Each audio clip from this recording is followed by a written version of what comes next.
G'day guys, it's Toby from Top Crypto. Just wanting to do a quick Splinterlands update. So, I haven't played this game all week. I'm starting to look at possibly renting my cards out, because as you can see I've got 155,000 collection power, and if I'm not playing for 3-4 days in a row, then it's probably better that I at least try to rent my cards out. So over the next couple of days I'm going to play fairly heavily on the game and just see how much DEC I can earn, and then I'm going to try renting my cards out for the next few days and just get a real world sort of understanding of how much you can actually earn by just renting your cards. Not sort of a hypothesis, but actual data by doing both. So I'm going to keep you posted on that. I've been watching a few videos from other content creators around the Splinterlands community, and I've seen some very interesting sort of videos come up with, Tales from the Cryptomancer's recent video about, bot farmers who are just,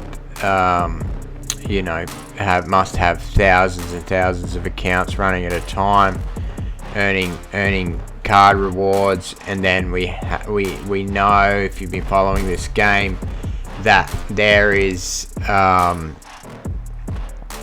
changes coming to the reward system within Splinterlands, especially around, you can't just have a bot with no collection power and earn rewards. You need to have cards to earn rewards. So that's going to be interesting to see what happens over the next couple of months as to what effect that has on these bots that are obviously taking a large share of the daily DEC reward pool, and also the cards that are going out. So I'm going to be keeping a close eye on these things over the next couple of months and posting videos accordingly. But I'm really interested to see what happens with the economy, because if you guys have watched any of my videos in the past, I'm a big believer in the need to remove a lot of the cards out of this system. So don't kind of hate on me here, but if we like I said in my previous videos, if we remove a lot of the supply out of the market, then that, even if the demand stays the same, that's going to push the demand up. So watch this space, guys. Now, so if you've watched the recent town halls, you'd also be aware that the development team is heavily interested in introducing new rewards cards in the system. Now, like my previous statement about there being an oversupply of cards in the market with not enough people jumping on board, I am definitely heavily against the introduction of new rewards cards. Now, obviously there needs to be some incentive to keep people playing the game, but I just do not think that new rewards cards is the answer to that, because it doesn't do anything to take anything off the oversupply of cards in the market, which are pushing the card prices down. Although, I'll give credit to them about, making bots need to have collection power and own cards to be able to earn rewards, so it will, heavily influence people to actually invest their money and want to play this game.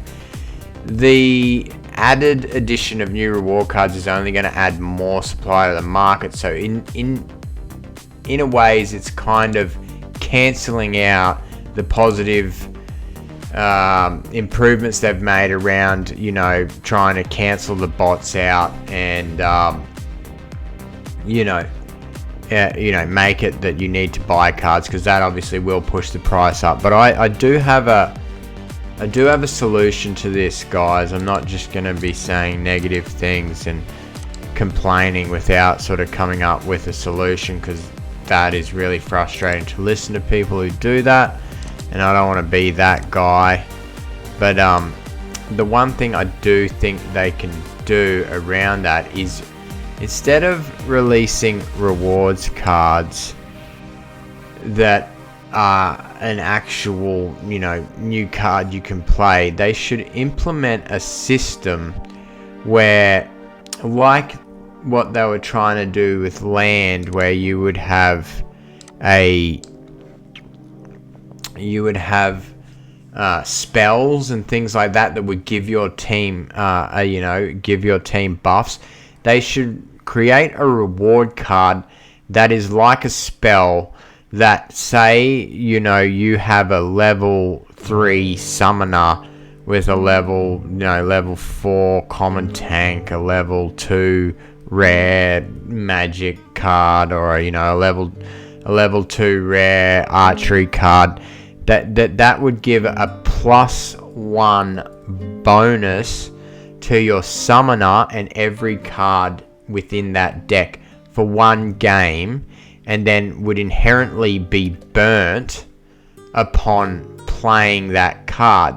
So you're not essentially introducing more supply to the market, you're introducing new cards that give you an added advantage that you can compile, that can then be burnt when you play them, but when you play, it will give you the advantage to win those battles you play.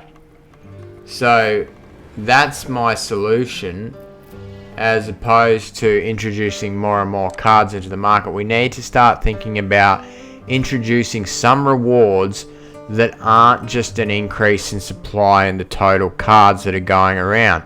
Because if you've seen my videos in the past, supply, demand, and utility are the main things that make a card very valuable, and utility seems to be the main thing. So if you introduce new reward cards that have, amazing abilities, like new abilities, like what the team's been doing with, Bloodlust coming into, standard battles, and other new abilities like Amplify and things like that. You start putting these cards with new abilities in, plus a lot of them, it essentially devalues the other cards that are existing within the game system. So that's one thing I would want to see. I'm not super excited about the introduction of new rewards cards. It's okay, but at the economic principles behind it are actually pretty flawed.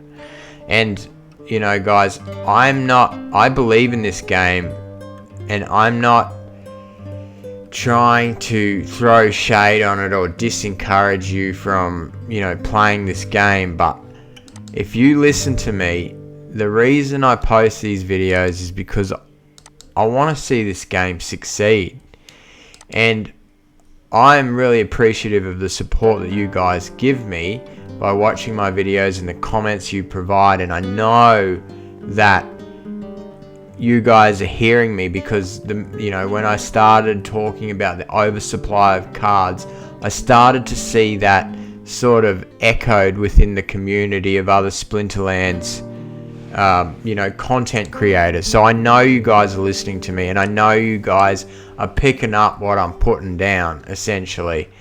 And I just want to see this game go to the potential it can go to. And I really feel that if we do not do something to address the decline in asset value within this game, then we're not going to see people wanting to jump on board. And that is the primary thing that the developers need to sort out. Now, I will give them props where props are due. they are trying to improve the game in terms of making it more playable, because that is obviously going to be a massive factor in whether new people want to come on board within this game. If the game is sick to play and absolutely addictive, then that's going to cancel out all the things I've said previously to this, because the demand increases then. By making this game absolutely addictive to play, then you are going to make more and more people jump on board. More and more people want to invest into buying assets because they're just fiending on how fun the game is, and how, you know what I'm saying. Like, increasing the interest in playing this game is, if not, reducing all the economical sort of things I'm talking about, and reducing the amount of assets within the game, increasing the interest in this game and the quality of gameplay is going to make things really improve as well. So hats off to the developers. They seem, from all their town halls, very interested in doing this, bringing in new components, and they're working within the background to bring on board new things that are going to keep us interested as players within this community. But until then, you can tweak a few economical things within this game to really start to buff up the price of assets within this game. And I'm all for that, because I'm heavily invested into this game, and I don't want to throw thousands and thousands of dollars at something just to see my investment go down 4 or 5 times in value.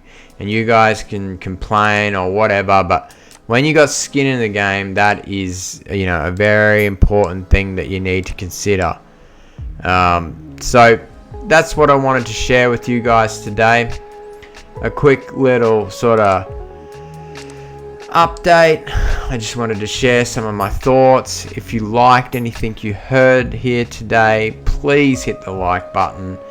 It really encourages me when you guys support me in that way. If you want to hear more of my content, I would love it if you would subscribe to this channel.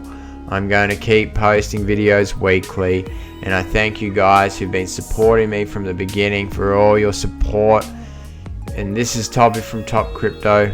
I hope you guys have a good weekend. I'm out.